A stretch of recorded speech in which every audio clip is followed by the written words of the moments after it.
안녕하세요. 일본 꿀팁 베트남입니다. 오늘은 공장 썰 2탄. 면접 후 이제 출근하고 첫날 그리고 뭐 첫 한 달 정도 요 이야기를 한번 해보려고 합니다. 제가 유튜브를 좀 했었고 실제로 그 공장 다니시는 분들 이야기 들어도 이거를 잘 공유를 안 해주시더라고요. 그래서 저처럼 이 사기를 당해가지고 베트남 오시는 분들도 많을 텐데 실제 공장 어떻게 돌아가는지 그리고 한국에서 나름 대학교 나오고 사무직만 전전했던 제가 어떤 느낌을 받았었는지 이런 거 다 정리해가지고 말씀드리겠습니다. 그럼 출발하시죠. 네, 때는 2019년 12월 면접이 끝나고 2020년 1월 드디어 출근을 하게 됐습니다. 새해 기념으로 베트남에 오게 됐는데 여행이야 이제 여러 군데 와봤지만 취업으로 해외 나간 건 처음이었습니다. 그래갖고 설렘도 반, 두려움도 반이었고요. 근무지는 호치민에서 차로 약 3시간 떨어진 베트남의 한 성이었어요. 이 성이라고 하면 한국의 뭐 경기도, 강원도 이런 도랑 비슷한 느낌이고요. 면적으로 치면 경기도보다는 조금 작은 곳이더라고요. 그래도 여기가 이제 주도, 그러니까 성에서 제일 큰 도시여가지고 뭐 좀 기대했습니다. 뭐 나름 검색해보니까 CGV도 있고 롯데리아도 있고 요 정도면 살만하겠는데 했죠. 그러면서 이제 뭐 이렇게 공장 위치랑 비교해보면서 내가 주말에는 여길 가서 뭐 요걸 먹고 그 다음에 뭐 이렇게 한식집도 가고 요런 생각 많이 했습니다. 근데 지금 생각해보면 다 부질없는 짓이었어요. 호치민 공장 도착하니까 한국인 영업부장님이 마중을 나와 계셨습니다. 이분은 저랑 같이 안 가더라고요. 뭐지? 당연히 날 픽업했으면 같이 가는 거겠지 했는데 이분은 공장에 일주일에 한 번만 간다고 하더라고요. 당시에는 이제 그게 무슨 의미인지 몰랐는데 지금은 알아요. 이 영업 파트는 호치민에 보통 사무실이 있습니다. 왜냐면 바이어가 올 수도 있고 여기저기 출장도 많이 다녀야 돼가지고 호치민을 이제 지부, 뭐 지사, 대표사무소 이런 거를 세우는 거야. 거기서 이제 근무를 하시는 분이었어요. 공항 근처 한식당에서 밥을 거하게 사주셨는데 뭐 불고기도 먹고 무슨 생선찌개도 먹고 많이 먹었어요. 그때는 회사 좋네 생각했는데 지금 생각해보면 나를 위한 마지막 만찬이었습니다. 그래서 밥 먹고 차 타고 공장을 이동하는데 저를 보는 눈빛이 좀 심상치 않았습니다. 그러면서 얘기하는 게 공장 생활이 쉽지는 않다. 하고 단단히 해라. 저는 뭐 씩 웃으면서 괜찮습니다. 저 이런 거 잘합니다. 군대도 갔다 왔는데요. 그 순간 사망 플래그 나왔죠. 부장님 이후 말수가 줄어들었고요. 가끔씩 저를 이제 힐끔힐끔 보시더라고요. 그 눈빛이 연민의 눈빛이었습니다. 지금 생각하면 이 불쌍한 놈 또 하나 얻어 걸려가지고 여기까지 왔구나 라는 생각을 하시는 것 같아요. 이분은 저한테 도움도 많이 주셨어요. 나중에 호치민에 이제 사무실 쪽으로 저를 옮기려고 이렇게 법인장한테 부탁도 하고 했는데 뭐 결국엔 잘 안 됐죠. 안 되고 저는 이제 퇴사를 했고 어쨌든 되게 좋은 분이셨어요. 그 후로도 이렇게 몇 번 뵙기도 했어요. 호치민 시내 벗어나면요 풍경이 급변합니다. 네, 지금으로부터 한 7년 됐으니까요. 그때 고속도로 따라 몇 시간을 가는데요. 제 기억에는 한 3, 4시간 갔어요. 길도 막히고 하니까. 뭐 논, 밭, 사탕수수 뭐 이렇게 도시도 조금씩 나오고 슬슬 불안해집니다. 약간 그 미국 남부 전쟁 시절이면 이 사탕수수 농장에 팔려가는 노예가 약간 이런 느낌이지 않을까 싶어요. 저는 뭐 월급을 받기는 하지만 그래도 이게 기약 없이 정처 없이 가는 게 굉장히 무섭습니다. 공단 지역에 들어가가지고 거기서도 또 한 20분 들어가야 돼요. 그러면 이제 우리 공장이 나오는데 주변에 진짜 아무것도 없어요. 편의점, 뭐 카페 이런 것도 없고 사람도 없습니다. 그 노점상 이런 것도 없어가지고요. 진짜 그냥 건물이 있고 공장이 있고 그 공장 문만 있어요. 차도 막 그 우리가 생각하는 승용차 이런 게 지나다니는 게 아니라 가끔 오토바이 지나가고 거의 이제 화물 트럭, 컨테이너 뭐 이런 것들만 지나다니는 곳이에요. 그러니까 사람 인기척이 거의 없죠. 사실은 이 공장에 인부들이 왔다 갔다 하는 거 아니면 아예 그냥 사람이 사는 곳이 아닙니다. 그래서 어쨌든 도착해가지고 전임자분을 뵀는데 이분 이제 눈빛은 제가 그때부터 알았어요. 이분 눈빛이 약간 다행이다. 안도의 눈빛 플러스 좀 불쌍하다라는 눈빛이었습니다. 저를 보면 이렇게 슬슬 웃는데 약간 그 씁쓸한 웃음이라고 해야 되나?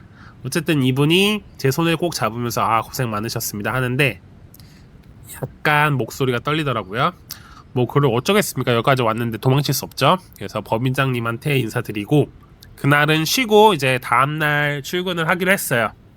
그렇게 이제 새벽 6시 일어나가지고 제가 군대 이후로 이렇게 일찍 일어나는 거 처음이었던 것 같아요. 6시에 일어나가지고 빨래 씻고 유니폼 입고 이제 회의실로 갔습니다. 갔는데 좀 분위기가 싸해요.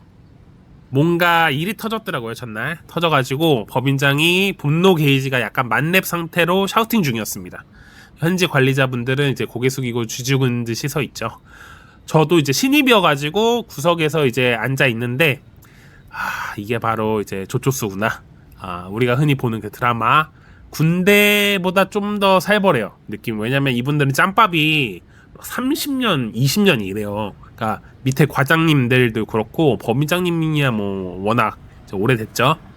머릿속에서는 이제 판타스틱, 나 이제 좋댔다, 흔한 말로 그런 생각했는데 뭐 후회하면 어떡합니까? 도망갈 수도 없어요. 거기서는 걸어서 호치민까지 가려면 제가 봤을 때 한 3일 밤낮 걸어야 될 것 같은 느낌이었어요. 그렇게 한 판에 샤우팅이 끝나고 이제 현장 구경을 갔거든요. 저는 이제 인생에서 공장이라는 곳에 처음 갔어요.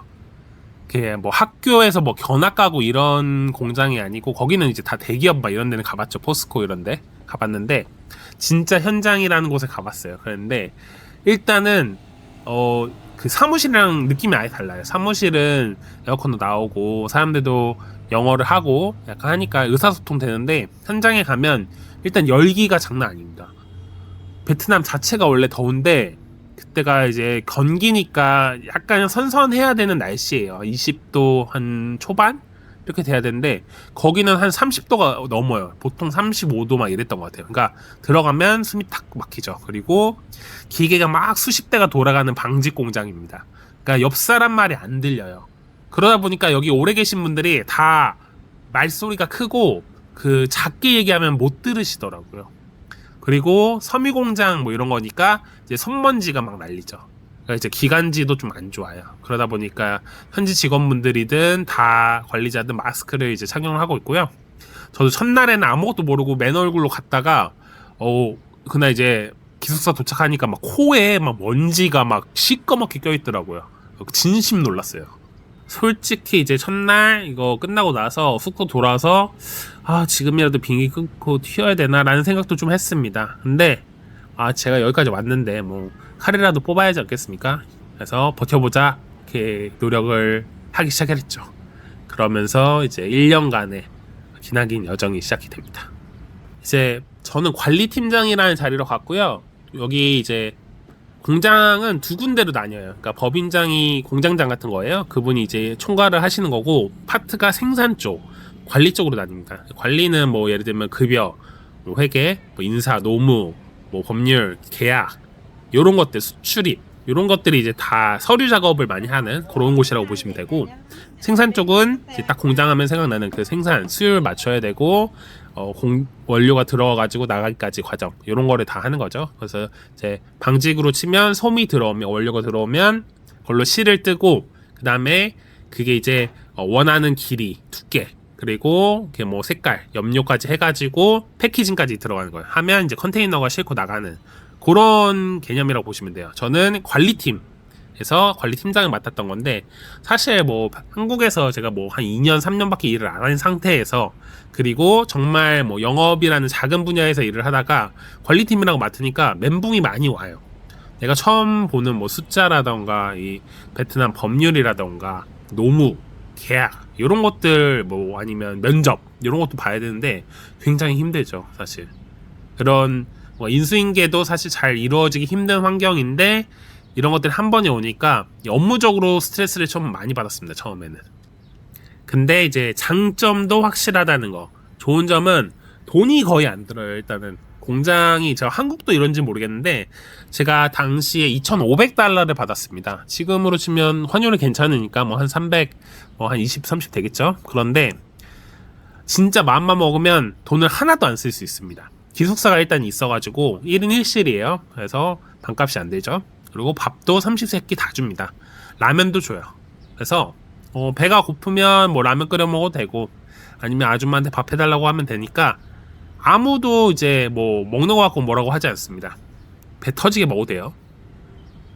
근처에 뭐 쇼핑을 간다고 해도 뭐 마트 가고 외식하고 뭐 이 정도니까 한 달에 생활비가 한 50만 원도 안 듭니다. 그럼 한 200만 원, 250만 원 정도는 다 세이브가 가능한 상황이었어요. 이거 굉장히 좋은 메리트가 있죠. 반면에 나쁜 점도 있습니다. 일단은 공장은 주 6일이에요. 그러니까 내가 2,500달러라고 하는데 실제로 주 5일이라고 치면 한 2,000, 뭐 한 100달러 요 정도 수준밖에 안 되는 거야. 그러니까 이제 크게 이제 급여적으로 메리트가 있는 그런 건 또 아니었어요. 그리고 토요일 날 이제 저녁에 일이 끝나고 나가서 뭐 외출했죠. 해서 밥 먹고 하루 자고 뭐 일요일 날 오후쯤에 온다고 하면 한 주가 끝납니다. 되게 피곤해요, 사람이. 되게 단순해지면서 그리고 쉬는 시간이 좀 부족하다 보니까 이런 게 좀 힘듭니다. 해외 취업을 하시는 분들은 이런 것들 다 생각을 해보셔야 돼요. 내가 진짜 땅바닥에 굴를 자신이 있다. 베트남에서 칼을 한번 뽑아 보겠다 하면 공장 생활 한번 해보시는 건 괜찮다고 생각합니다. 1년 정도만 해도 그 경험이 좀 쌓이는 것도 있고 베트남 내에서 나름 인정을 해주는 부분도 있어요. 네, 그래서 오늘은 베트남 공장썰 이제 본격적으로 한번 풀어봤고요. 다음부터는 이제 굉장한 특이한 썰들 많이 풀어볼게요. 예를 들면 뭐 공장 노동자분이 이렇게 다치신 것도 있고요. 아니면 뭐 이렇게 성추행, 성희롱 이런 것도 있고 공장에 있는 여자랑 이제 사귀다가 걸린 뭐 직원분들도 계시고 별일이 많습니다. 공장은 이런 거 한번 풀어보도록 하겠습니다. 지금까지 일본 꿀팁 베트남이었습니다. 감사합니다.